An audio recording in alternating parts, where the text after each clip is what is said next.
Good morning. I'm Larry Baucom. I'm here with Troy Doucet at Suncoast. We're talking about the teaching this past weekend. We're in the series called Grateful, and I enjoyed the teaching this weekend. I was not there, but I sure enjoy when you are. So, great point of teaching. I wanted to start with the whole idea of gratefulness, and I thought I'd ask you a few questions. I took some notes, but what do you think in your life? Think back about something in your past. Who was it? Parents, grandparents, just want to give a shout out and talk about how grateful you are for something in the past. Yeah. Oh, man, it's easy to do. Grateful for my grandparents. So my grandfather, I've talked about him in church before. He's my mom's dad. And his last name, it's funny, I talked with Ricardo. I showed Ricardo a picture of him. And Ricardo goes, man, it looks like my granddad. Because his last name, we say in Louisiana, we call it Artigo, but it's Ortego. Mm-hmm. So he was a Spaniard, and he looks very Spanish. He's very dark skinned. He had the mustache, but him and my grandmother, every Sunday growing up, every Sunday we were there, and she would cook gumbo or stew or etouffee, and she had 9 children, and all 9 children and their children got together in their little home on Vine Street in Opelousas, Louisiana. Every Sunday we'd watch football. We'd play football in that little backyard, and it really taught me the importance and developed within my heart this gratefulness for family and having a tight-knit family. And we put the fun in dysfunction for sure, but man, to this day, even when I go visit my mom and dad, once or twice a year, when I pass in front of that old house on Vine Street, it gives me this feeling of nostalgia and just this overwhelming sense of being just grateful for what was instilled in me to become just a good human. So, yeah, I also like a couple things you said. One was, you start talking about the 10 lepers who were healed, and as they were healed, he said, "Go show yourself to the priest." Yep. And only one guy came back. Yep. So, and there was something distinctive about him. Tell me what that distinctive was. Yeah, the one who came back was a Samaritan, a foreigner, someone who, in the eyes of that historic Jewish culture, would have been despised. There was a disdain for Samaritans. Jews called them dogs. And it's not known if all 10 were Samaritan, but this one was. And so you can do an interesting study. Maybe that's the only time Jews and Samaritans hung out, were when they both had ailments that oppressed them in a culture. But the one who came back was that foreigner. And he bows at Jesus' feet and moves from just what I call this basic politeness, which is a type of gratefulness. Hey, thanks for the healing, Jesus, to this bold praise. He bows at the feet of Christ, and Jesus says something completely different to him after that. He says, now go your own way.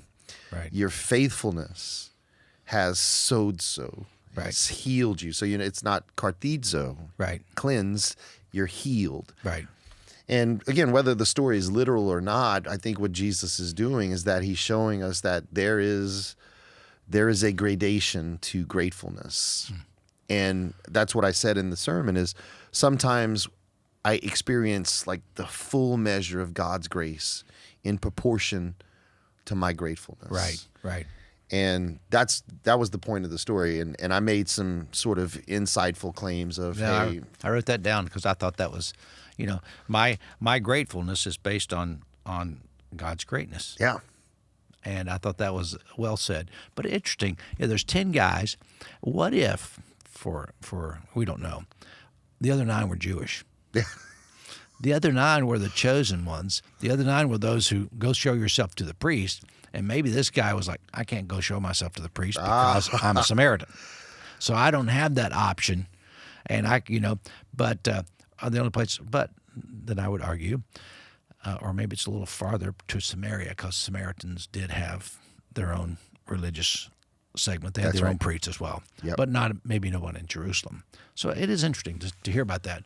Were they all religious? No, Samaritans kind of half-breeds. That's right.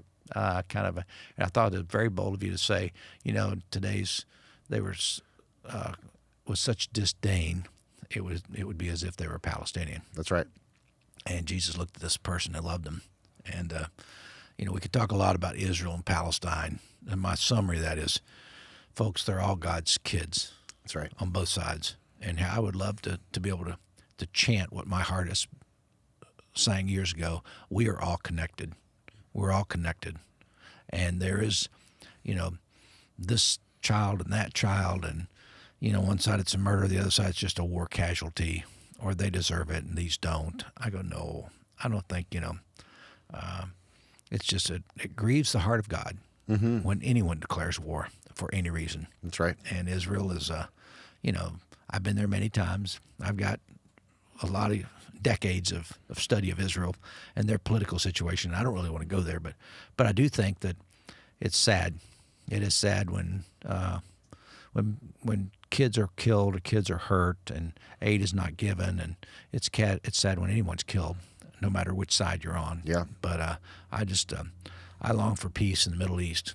Yeah. But that's been something, that phrase has been around since I was born. That's right. Peace in the Middle East, and we may never see it, but surely we can do a little better. Yeah. But, and even Jesus says, pray for the peace of Jerusalem. Even then it was in turmoil. It's just...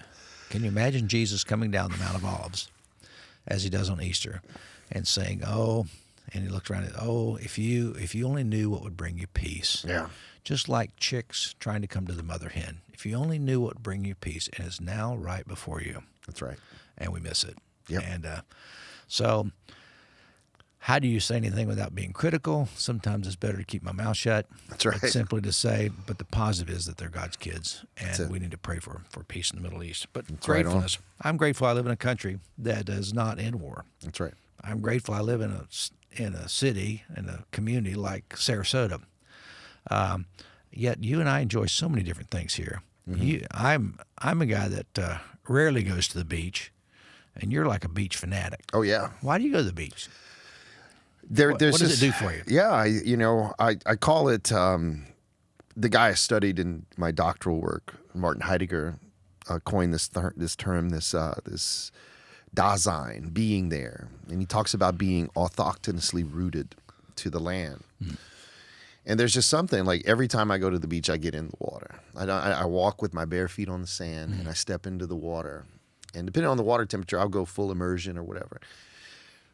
It's something that awakens within me. Like it's a very mystical experience for me. I mean, many people, it's just going to the beach to have fun. For me, the beach awakens me to the awareness of who God is. And it's not just about the beauty, but it's about the connectedness. And when I feel that the wetness drench me, flood me, I'm reminded of like who God is in my life, and that's the one place. And I take this from you.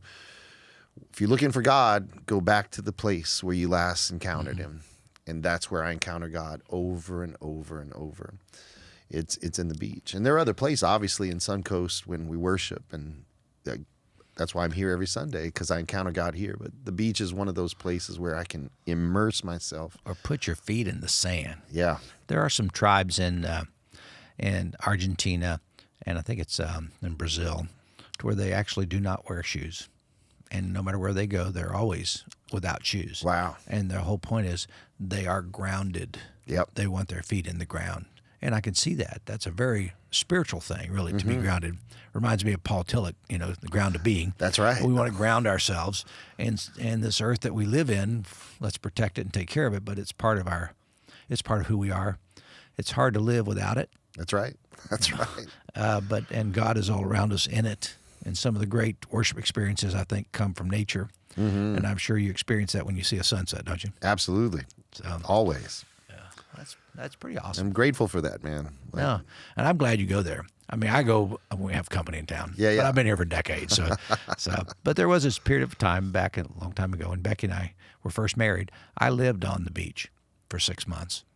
And I enjoyed the beach. I was at the pool. I was on Longboat Key, as a matter of fact. Mm-hmm. And it's pretty awesome to live in Longboat Key, but it was in the 70s. And 1970s Longboat Key was not like it is today. Yeah. Very mom and pop, beach resort type things, not the condos, Right. and all the expensive stuff that's there now. But it's part of who we are.